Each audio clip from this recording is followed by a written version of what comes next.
Le porte-parole de la prison a affirmé qu'un grand nombre de détenus qui s'étaient évadés il y a une semaine étaient atteints du Covid-19.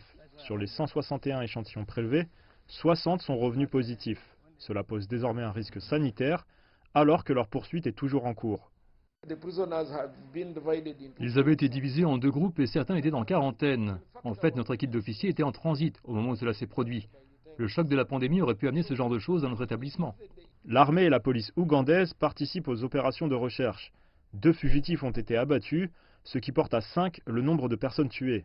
Jusqu'à présent, 9 d'entre eux ont été capturés et un soldat a été tué dans un échange de tirs. Les forces de l'ordre ont affirmé que les recherches étaient toujours en cours, mais le mont Moroto, où les prisonniers se cachent potentiellement, est un terrain difficile. Le terrain à Karamoja est très montagneux. Il est parfois impossible de déployer l'avion et parfois la pente est trop raide, ce qui ralentit fortement l'ascension.